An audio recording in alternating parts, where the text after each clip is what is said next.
I'm not here today in the capacity of an unacademy educator.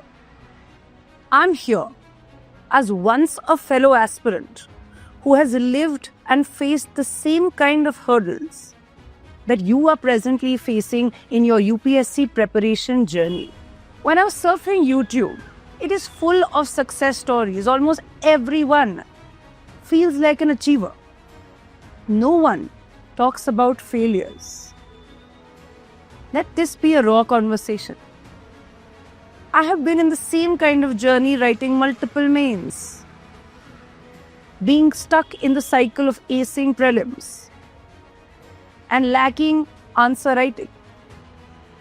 Had the same kind of heartbreak of acing GS paper 1 in prelims and failing in CSAT.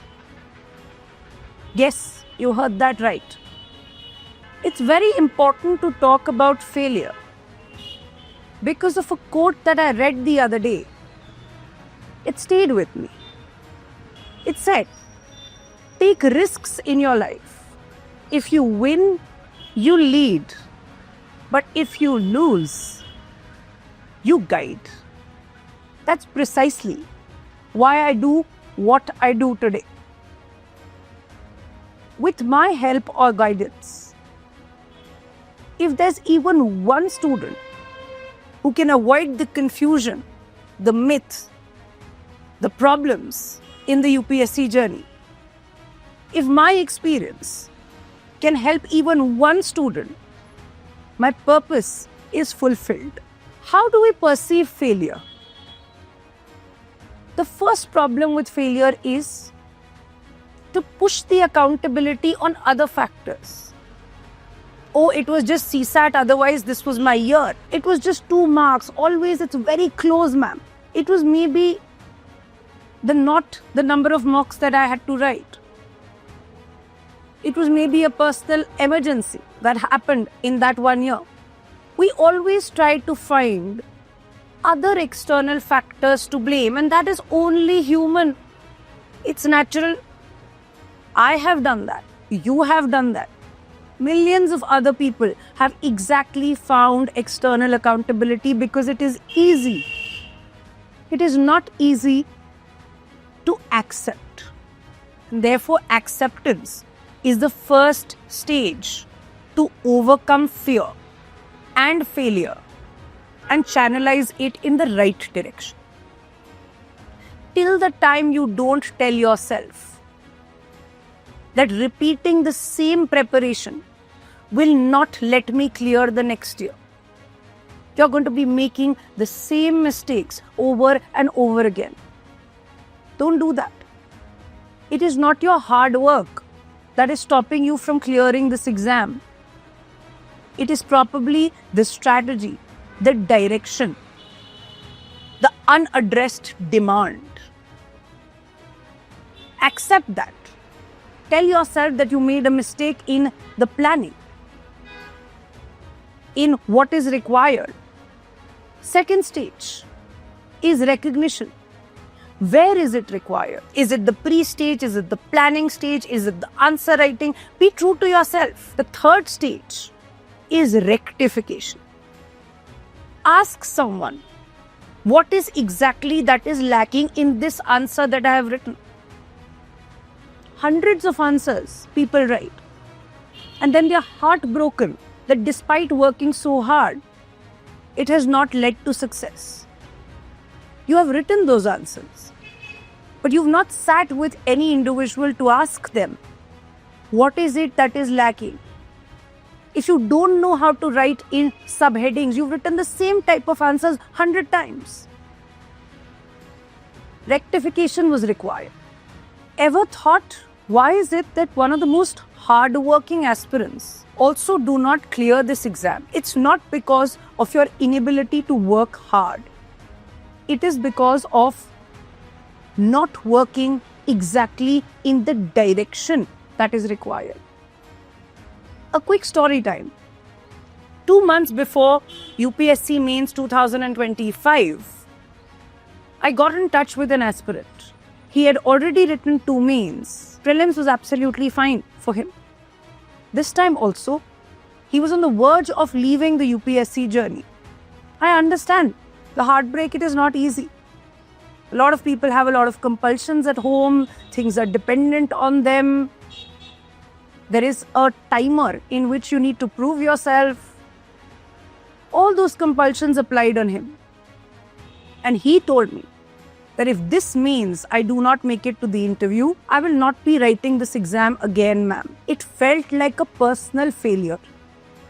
My own journey started running in my own head. And I made it an objective that I will do anything under the sun to ensure the accountability is enforced and the right kind of hard work is done in the last 5 months.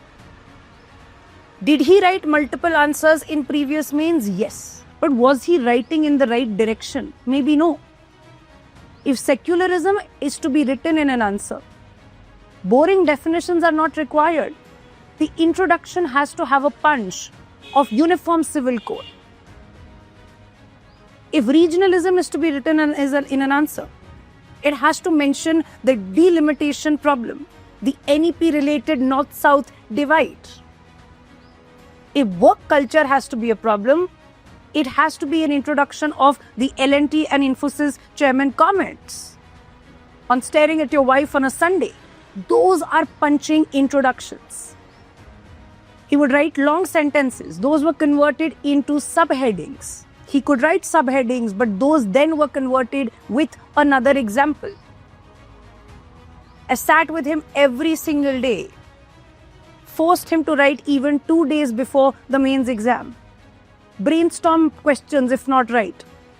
Resultant being, we had his name in this year's list for the interview call. This is not about me. This is about him.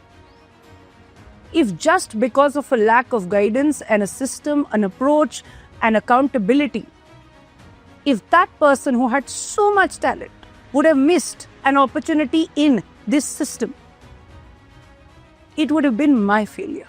What are the reasons for failures? Multiple distractions, not having a proper strategy. I have seen, unfortunately, aspirants trying to understand which sources to read for 2 years. We solve mocks. Everyone comes to me and tells me, ma'am, we have solved 50 mocks. Which kind of mocks did you solve? You took 10 chapters of Lakshmikant. You solved a polity mock in which the same language of Lakshmikant is repeated in the form of questions. You handpicked those questions, 70 odd questions. You got your accuracy in them and you made yourself believe that you're doing well. Illusion. While finally in UPSC, they would surprise you with a question which does not even have one question with the known language. You did not put yourself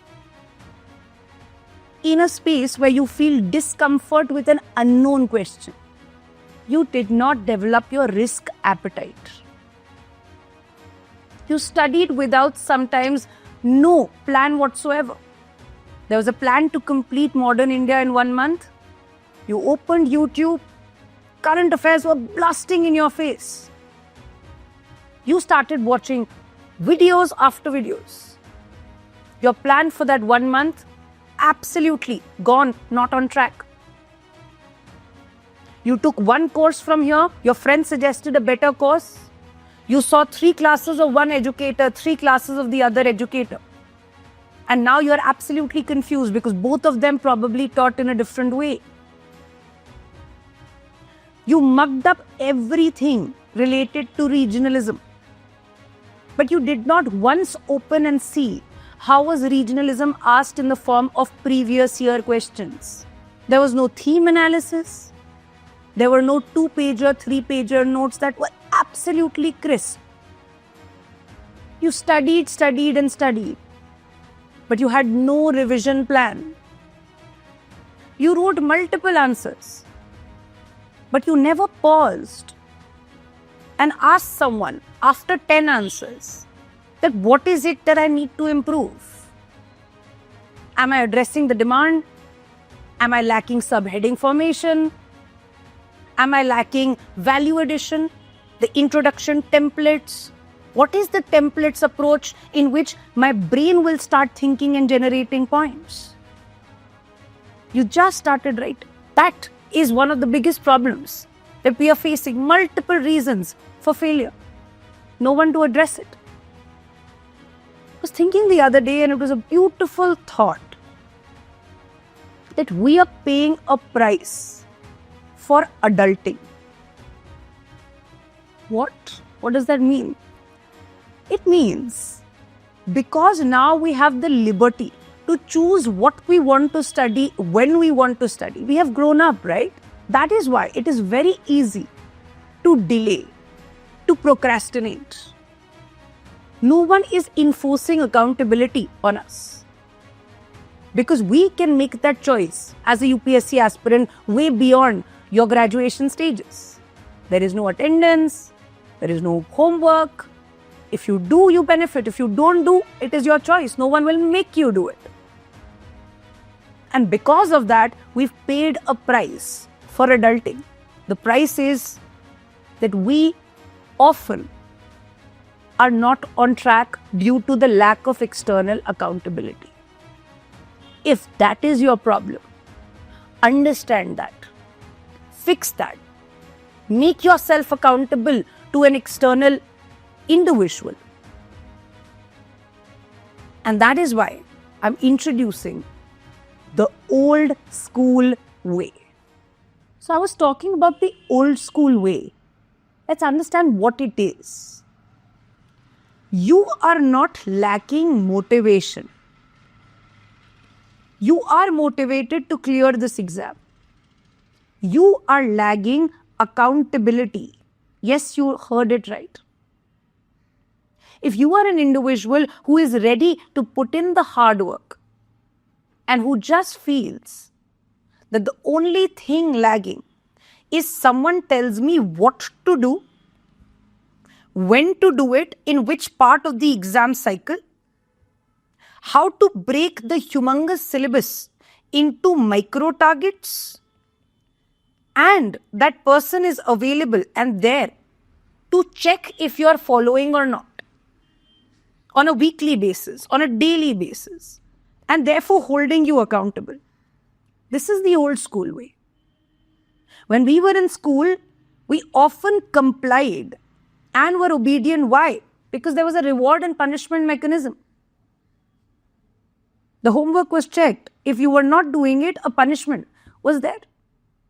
And maybe that kept a lot of us on track. Let's just face it. It works for even adults. If this is what you need, I will be presenting some examples of what we exactly do in our classes.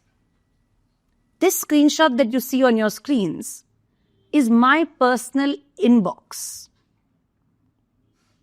I always believe there is no dearth of material in the UPSC industry, nor classes, nor videos. What we are required to do as educators is develop a skill in you to think, to write, to just place before you a template of answer writing and force you to generate examples. If you come and look at our classes, they are less excited for me to teach, but more excited for doing an activity called brainstorming, active learning. I push them to think and write answers and give solutions. In platinum courses, I open the mics and I tell them to do a relay of answers, one after the other. What a beautiful debate-oriented class. The resultant being, all these individuals that you see have no more the fear of answer writing. They sometimes send me homework. They make sure that they hold themselves accountable by sending me an email of what they have done. That is exactly what is required. If not even one person is participating in the class, I am knocking in and telling them to participate. Sometimes that is the way that we need, and we just don't realize that. Resultant being, look at these brainstorming sessions. Mind you, I have not taught this. The beautiful examples. Look at this. Ethics and IR examples. India-Taliban, Indus Water Treaty, India-Russia oil issue, NATO, Rohingya crisis,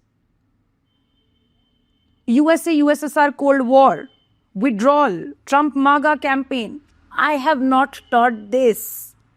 I have just given them a template and made them do this in classes. The brainstorming that my students have done. So proud. Look at these copies. This student is a person who has gotten an interview call, cleared mains with us. This is a copy that I myself have evaluated. This answer, the introduction was bland. Add UK UCC, Uttarakhand UCC as a recent example too. Other ideas. Give examples of personal laws. Give examples of triple talaq inheritance laws in secularism answers. All these suggestions, they incorporated and it has benefited them. They simply did not write 100 answers without evaluation. We stopped at every answer and made sure that we know where is the scope of improvement. Resultant being, we are so happy to see them succeed. Now I will come to the final part. A quick disclaimer. I told my marketing team that we are here to honestly present a solution which is just one of many alternatives that you can choose from the UPSC industry. I don't want to be a part of this industry. I want to make sure that I'm part of an organization who is delivering a certain product called Unacademy Platinum, which truly provides the solution that you are requiring. From my heart, I say this with utmost honesty. If this features works for you, fair enough. You're welcome aboard. We are always here to help you. If it doesn't, no problem at all. You find something that is more suited for you. All I'm saying is, just make sure that you are taking the advice. You're rectifying the failures. If you can do it yourself, nothing better than that. If you can't, stop being in that loop and allow someone to help you. What is Unacademy Platinum now? Most of the time, the biggest issue with online classes is that you lack the kind of interactive environment that an offline classroom provides. You feel you can just sit back, enjoy the classes like a Netflix show. No one will hold you accountable. You're not listening to other students presenting their answers.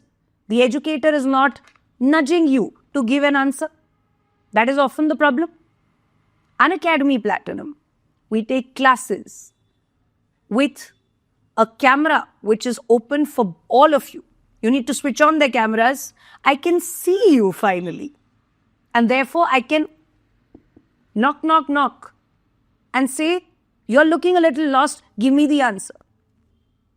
I always stand in front of the board and I start writing points that students are giving one after the other after switching on their mics and cameras, and I can see them. That is the participation that we have in Unacademy Platinum, the best of both worlds. The comfort of your home, yet the environment of a fully interactive offline class. The beauty is that we have a dashboard that tracks your report, your progress. Every Sunday, there is a test to evaluate you. And every month, there is a mentorship session with an educator. They can see your progress. They can see you've not attempted a test. You've only taken 3 classes. And they can hold you accountable. They can ask you why. If you miss 3 classes back to back, you will have a notification and alert in order to get you back on track. The plan, the strategy, the micro targets, leave it to us. We've created a whole roadmap for 2027. What to study first. One of the biggest problems is we start studying for pre the whole year. Right now is the time for creating a base, a foundation to your knowledge, and making sure till December for 2027, you consolidate your means prep, because you only get 2.5 months between pre and mains. We will not let you make these mistakes. I will not make you make these mistakes. And that is a roadmap that we planned for you. You also get other mentorship sessions by subject matter experts. Some individuals who have already cleared the exam. And therefore, we hold you accountable. We go the old school way in Unacademy Platinum. These are all your educators that will be taking up different courses, different subjects. I'm a part of that too. In case you need any help, we are here. In case we don't seem suited enough for you, take help elsewhere. If you don't think you need help, it's absolutely fine as well.